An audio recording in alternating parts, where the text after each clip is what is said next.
Good morning guys. आज हम 7th class की एनसीईआरटी में देखेंगे कौन कौन से अभ्यास पढ़ने हैं हमें।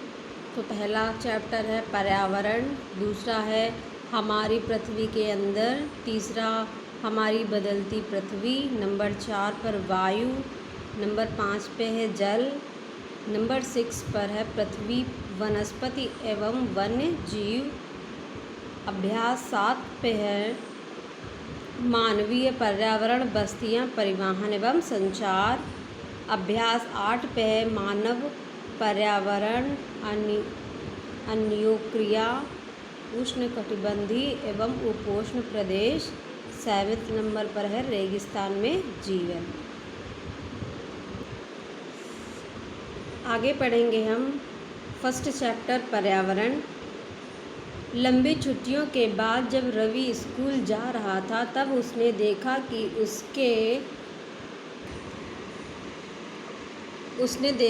उसके स्कूल के निकट के खेल के मैदान में खुदाई हो रही थी। वहीं एक मैदान उसके खेलने के लिए वहां पर था। लोगों ने बताया कि वहां अनेक फ्लैटों वाली एक बड़ी इमारत बनेगी। जब रवि को समझ में आया कि मुलायम घास, गेंदे के फूल एवं तितलियों वाला विशाल मैदान अब हमेशा के लिए नष्ट हो चुका है, तो उसकी आंखों में आंसू छलकने लगे। उसने यह बात अपने सहपाठियों को बताई। सुबह की सभा में प्रधानाचार्य ने भी बहुत उदासी से कहा, देखो कैसे हमारा पर्यावरण बदल रहा है। कक्षा में पहुंचकर रवि ने अपने शिक्षक से पूछा, पर्यावरण क्या है? शिक्षक ने कहा, जो कुछ भी आप अपने आसपास देखते हो। रवि ने कहा, इसका अर्थ स्कूल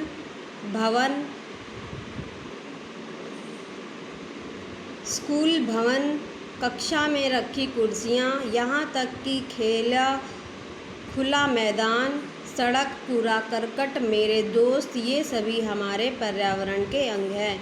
यहाँ शिक्षक ने कहा, लेकिन ज़रा रुको, कुछ वस्तुओं का निर्माण प्रकृति ने किया है, जैसे पर्वत, नदी, पेड़, प्राणी, जबकि अन्य का निर्माण मानव ने किया है, सड़क, कार, कपड़े, किताब आदि। अब दो छात्र मिलकर कार्य कीजिए। अपने निकट बैठे सहपाठी के साथ मिलकर प्राकृतिक एवं मानव द्वारा निर्मित वस्तुओं की सूची बनाएं। रवि, परमजीत, जस्सी, मुस्तफ़ा, आशा सभी यह सूची बनाने के लिए उत्सुक थे। इकबाल ने पूछा, पर्यावरण क्यों बदल रहा है? शिक्षक ने उत्तर दिया, ऐसा हमारी ज़रूरतों के कारण होता है। ये दिन प्रतिदिन बढ़ती जा रही हैं। पर्यावरण हमारे जीवन का मूल आधार है। यह हमें सांस लेने के लिए हवा, पीने के लिए जल, खाने के लिए भोजन एवं रहने के लिए भूमि प्रदान करता है। मानव इस प्राकृतिक पर्यावरण में कैसे परिवर्तन करता है? कार का धुआं वायु को प्रदूषित करता है। पानी को पात्र में एकत्रित किया जाता है। भोजन को बर्तनों में परोसा जाता है और भूमि पर कारखानों का निर्माण होता है। मानव कार, मिल, कारखाने एवं बर्तनों का निर्माण होता है। इस प्रकार से मानव प्राकृतिक पर्यावरण में परिवर्तन करता है। आगे हम देखेंगे पर्यावरण के घटक। एक साइड में प्राकृतिक घटक और एक तरफ है मानव निर्मित। तो पहले प्राकृतिक देखेंगे। जल, ये आपको जलमंडल दिख रहा है, यहाँ पर समुद्र है और ये नारियल के पेड़ हैं। वायुमंडल, ये आपको बादल दिख रहे हैं ऊपर। स्थल मंडल, ये ज़मीन है, इसमें घर और ये बिल्डिंग, बड़ी बड़ी इमारतें हैं। सजीव मंडल, जैव, ये झरना है, यहाँ पर पेड़ हैं और यहाँ पे ये पुष्प है और बतख वगैरह है। फिर इधर देखेंगे मानव निर्मित में इमारतें हैं, पार्क है, पुल है, सड़कें हैं, उद्योग है, स्मारक है। फिर मानव में क्या क्या आता है? एक व्यक्ति, परिवार, समुदाय, धर्म, शैक्षिक, आर्थिक एवं राजनीतिक स्थिति। फिर हम देखेंगे पर्यावरण। इसलिए हम प्राकृतिक पर्यावरण में परिवर्तन करते हैं और कभी कभी उसे नष्ट भी कर देते हैं। ऊपर के वार्तालाप से आप समझ गए होंगे कि किसी भी सजीव प्राणी के चारों ओर पाए जाने वाले लोग, स्थान, वस्तु एवं प्राकृतिक घटक को पर्यावरण कहते हैं। यह प्राकृतिक एवं मानव निर्मित परिघटनाओं का मिश्रण है। प्राकृतिक पर्यावरण में पृथ्वी पर पाई जाने वाली सजीव एवं अजीवीय दोनों परिस्थितियां सम्मिलित हैं। इधर देखेंगे अजीवीय, निर्जीव पदार्थ वह संसार जैसे स्थल, अजीवीय सजीवी प्राणी का संसार जैसे पादप और जंतु। जब मानव पर्यावरण में मानव की परस्पर क्रियाएं, उनकी गतिविधियां एवं उनके द्वारा बनाई गई संरचनाएं सम्मिलित हैं। प्राकृतिक पर्यावरण भूमि, जल, वायु एवं पौधे एवं जीव जंतु मिलकर प्राकृतिक पर्यावरण बनाते हैं। स्थल मंडल, जल मंडल, वायुमंडल एवं जैव से आप पहले से ही परिचित होंगे। अगर आप परिचित नहीं हैं तो 6th क्लास की NCERT हमने पढ़ाई है, उसमें आप पढ़ सकते हैं। आइए हम इनके संबंध में कुछ और तथ्य की जानकारी प्राप्त करते हैं। पृथ्वी को ठोस परपटी या कठोर ऊपरी परत को स्थल मंडल कहते हैं। यह चट्टानों एवं खनिजों से बना है। अगर आपने 6th क्लास की NCERT नहीं पढ़ी है तो हम 2nd चैप्टर में देखेंगे स्थल मंडल और पृथ्वी परपटी के बारे में होता है। यह पहाड़, पठार, मैदान, घाटी आदि जैसे विभिन्न स्थलाकृतियों वाला विषय धरातल होता है। ये स्थलाकृतियाँ महाद्वीपों के अलावा महासागरों की सतह पर पाई जाती है। स्थल मंडल वह क्षेत्र है जो हमें उन कृषि एवं मानव बस्तियों के लिए भूमि, पशुओं को चराने के लिए घास स्थल प्रदान करता है। यह खनिज संपदा का भी स्रोत है। पर्यावरण यानी एनवायरनमेंट शब्द की उत्पत्ति फ्रेंच भाषा के इन्वायरोनेर एवं इन्वायरोनेर से हुई है, जिसका अर्थ है पड़ोसी।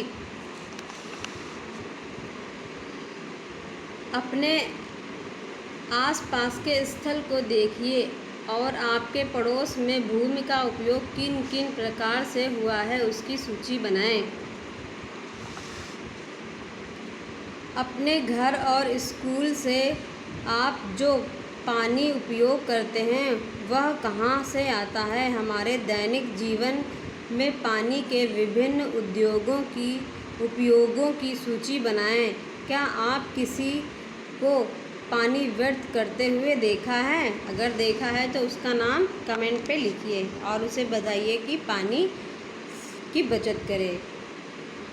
स्कूल आते समय आसमान को देखें, ध्यान दें कि दिन कैसा है, वर्षा हो रही है, आसमान में बादल हैं, धूप है या कोहरा इत्यादि है।